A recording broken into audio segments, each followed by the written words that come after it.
بسم اللہ الرحمن الرحیم۔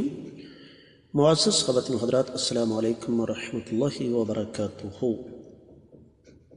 حج یا عمرے کا سفر رب کائنات کا انسان پر، ایک مسلمان پر خاص انعام۔ آج کی ہماری گفتگو کا موضوع عمرے کے سفر کے دوران کچھ ایسے امور جن سے ہماری اکثریت آگاہ نہیں ہوتی، اور میں یہ باتیں آپ کو اس لیے بتاؤں گا کہ شاید ان میں سے زیادہ تر باتیں کوئی اور آپ کو نہ بتا سکے۔ سب سے پہلی چیز جو میں آپ کی خدمت میں رکھنا چاہوں گا وہ یہ ہے کہ سعودی گورنمنٹ نے اب آزادانہ عمرے پر پابندی عائد کر رکھی ہے۔ یہ ممکن نہیں ہے کہ آپ ماضی کی طرح اپنا پاسپورٹ بنوائیں، ویزا اپلائی کریں سعودی ایمبیسی میں، آپ کو ویزا مل جائے اور آپ ٹکٹ لے کر عمرے پر چلے جائیں۔ اب کمپنیوں کے ذریعے، ایجنٹوں کے ذریعے آپ عمرہ کرتے ہیں،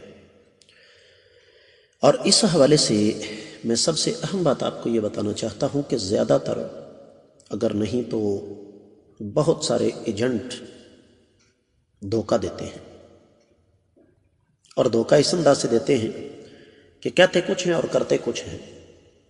لہذا ذہنی طور پر تیار رہیے گا۔ آپ کو کہا جائے گا کہ آپ کا ہوٹل مکہ یا مدینہ میں 800 یا 1000 میٹر کے فاصلے پر ہے، لیکن حقیقت میں وہ اس سے کہیں زیادہ دور ہوگا۔ یہ بات آپ نے اپنے ذہن میں رکھنی ہے، اور اس کا پھر حل یہی ہے کہ جب آپ واپس تشریف لائیں تو پھر آپ کا جو ایجنٹ ہے اس کا محاسبہ کریں۔ اب وہ محاسبہ آپ نے کیسے کرنا ہے، یہ ایک علیحدہ موضوع ہے۔ دوسری چیز جو میں آپ کو یہاں سمجھانا چاہوں گا وہ یہ ہے کہ بہتر یہ ہے کہ آپ براہ راست یہاں سے پرواز کی بجائے ایسی پرواز پکڑیں جو راستے میں سٹے کرتی ہو۔ جس طرح کہ میں سیالکوٹ بیٹھا ہوں تو سیالکوٹ سے گلف ایئر لائن راستے میں بحرین رکے گی، یا سلام ایئر لائن راستے میں مسقط رکے گی، یا پھر ایئر عربیہ شارجہ رک کر جائے گی، ایمریٹس متحدہ عرب امارات کی دبئی رک کر جائے گی، اسی طریقے سے قطر دوحہ رک کر جائے گی۔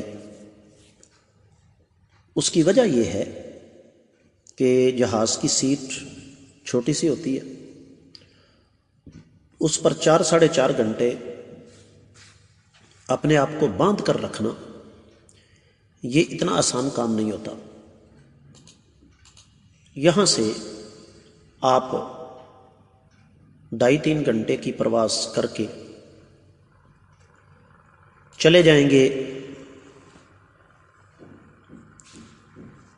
کسی بھی ایئرپورٹ پر، وہاں پر آپ کو بڑی آسانی کے ساتھ موقع مل جائے گا احرام وغیرہ باندھنے کا۔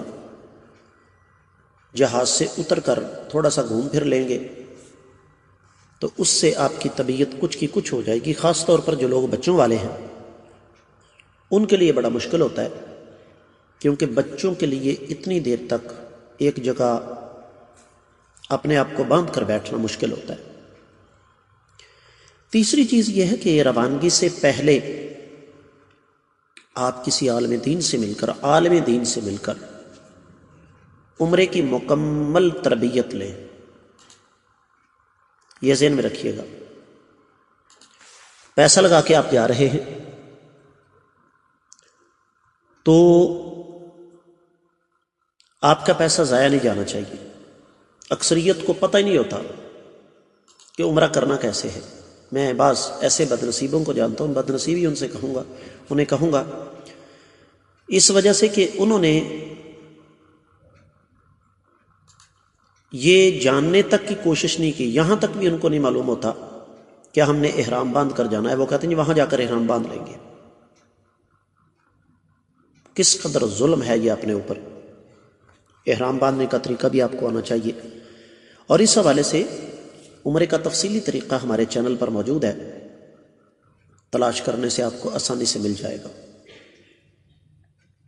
چوتھی چیز یہ ہے کہ اگر آپ اپنے بیوی بچوں سمیت جا رہے ہیں یا بیوی سمیت جا رہے ہیں تو کچھ برتن آپ اپنے ساتھ ضرور لیں۔ ان میں سب سے پہلے ایک دیگچی، چائے قہوہ کے لیے ایک ساس پین، ایک دو چمچ، ایک دو پلیٹ، اس لیے کہ وہاں پر کھانا پاکستان کی نسبت بہت مہنگا پڑتا ہے، اور خواتین کے پاس وہاں وقت تو ہوتا ہے، وہ آسانی سے وہاں پکا سکتی ہیں، یہ بہت ضروری ہے۔ اور ویسے بھی ہوٹل کا کھانا پوری دنیا میں جہاں سے مرضی آپ کھائیں، گھر کے کھانے کا مقابلہ وہ نہیں کر سکتا۔ جو پانچویں چیز میں آپ کو سمجھانا چاہوں گا یہاں پر، وہ یہ ہے کہ آقا علیہ الصلوۃ والسلام نے سفر کو قطعۃ من النار قرار دیا ہے، کہ سفر جو ہے وہ عذاب کا ایک ٹکڑا ہے۔ اس لیے ذہنی طور پر آپ کو تیار رہنا چاہیے کہ سفر میں مشقت، صعوبت ہو سکتی ہے۔ یہاں سے آپ روانہ ہوں گے، کوشش کریں کہ بورڈنگ شروع ہونے سے پہلے پہلے آپ ایئرپورٹ پہنچ جائیں۔ مثال کے طور پر اگر آپ کی فلائٹ کا وقت رات 10 بجے ہے تو آپ 6 سے 7 کے درمیان ایئرپورٹ پر موجود ہوں۔ اس کا ایک فائدہ تو یہ ہوگا کہ آپ رش سے بچ جائیں گے۔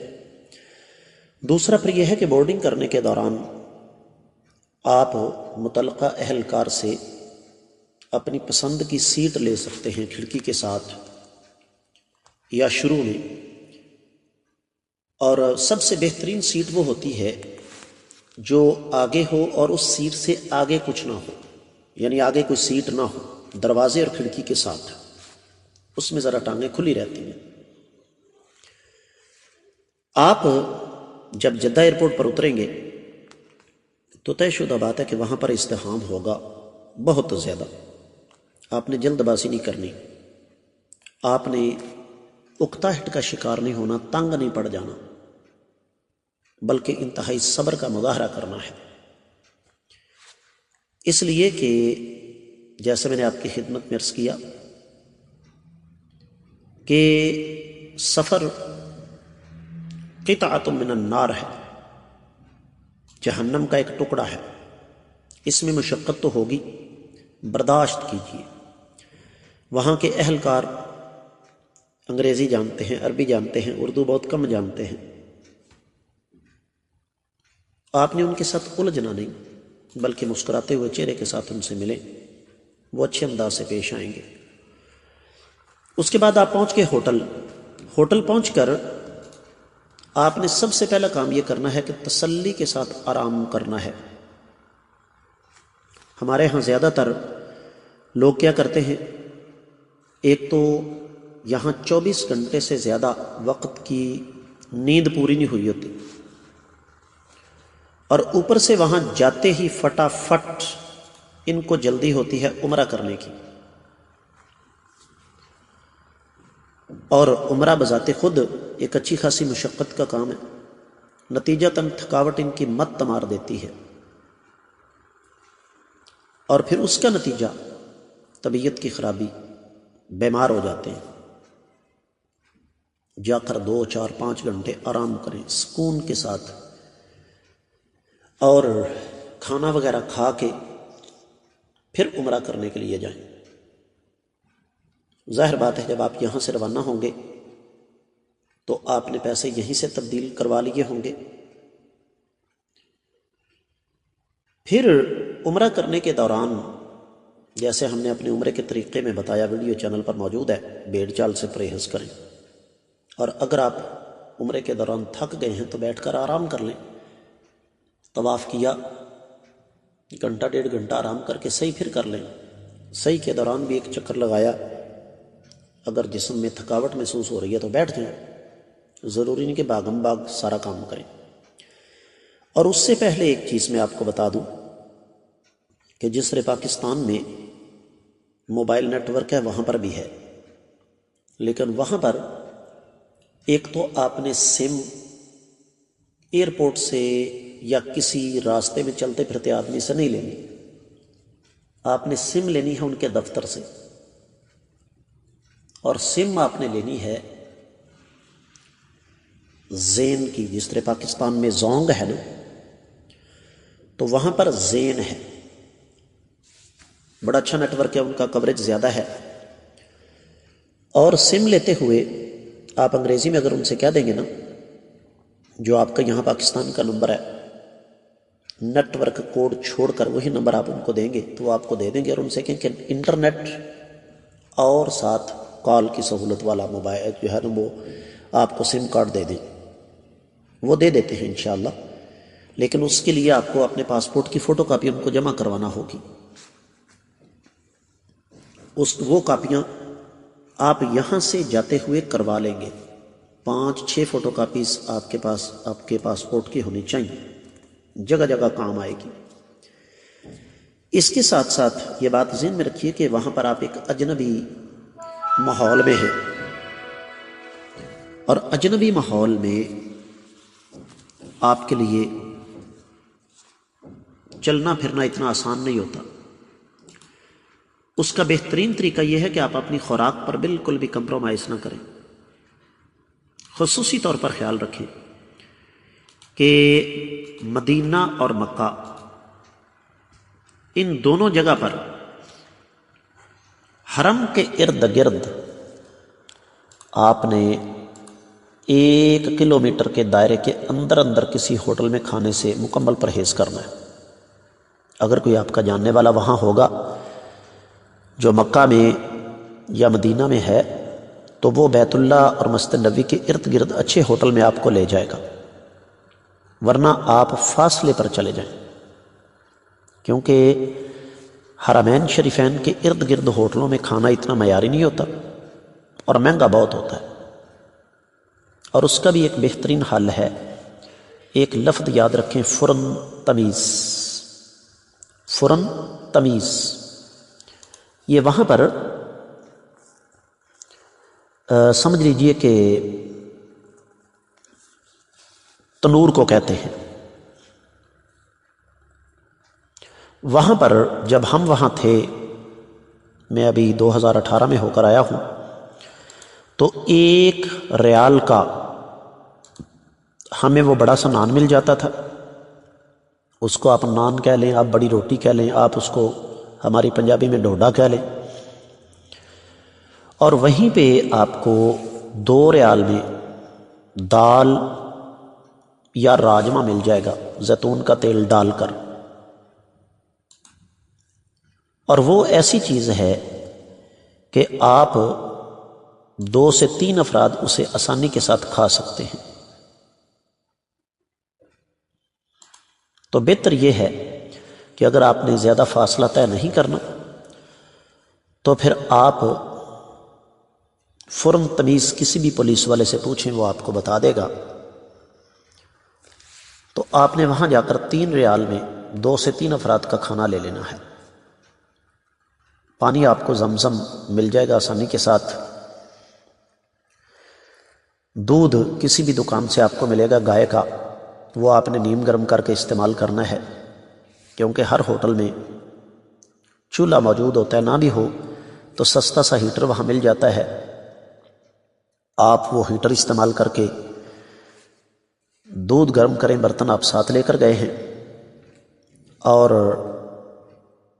وہ جو گیلن ملے گی آپ کو دودھ کی، المرائی ہے، الصافی ہے، اس میں آپ دھو کر آسانی کے ساتھ زمزم کا پانی لے جا سکتے ہیں۔ تو اس طریقے سے آپ کا کھانے کا مسئلہ جو ہے وہ حل ہو جائے گا۔ باقی آپ کی اپنی جیب پر اس کا دار و مدار ہے، آپ چاہیں تو مہنگے سے مہنگا اور چاہیں تو سستے سے سستا کھانا بھی کھا سکتے ہیں۔ اس کے ساتھ ساتھ ایک اور بات میں آپ کی خدمت میں عرض کر دینا چاہتا ہوں، اور وہ یہ کہ ہم پاکستان کے باسی یا یوں کہہ لیجیے کہ پاکستان، ہندوستان، یہ جو ممالک ہیں تیسری دنیا کے، ہمیں یہاں پر ایک سبق ملا، اور وہ یہ کہ ہم نے قانون کی پاسداری نہیں کرنی۔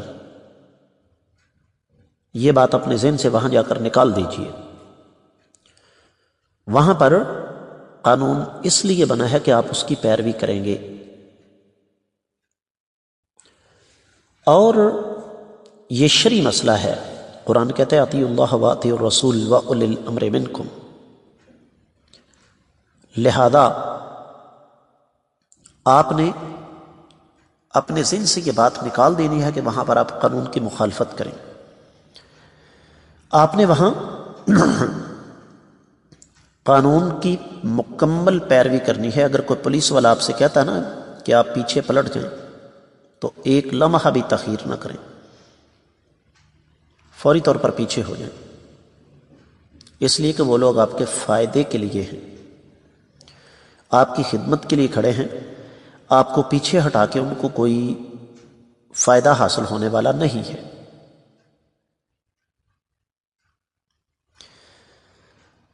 اور اس سے اگلی بات جو میں بڑی اہم سمجھ کر آپ کو سمجھا رہا ہوں، وہ یہ کہ آپ وہاں گئے ہیں عبادت کے لیے۔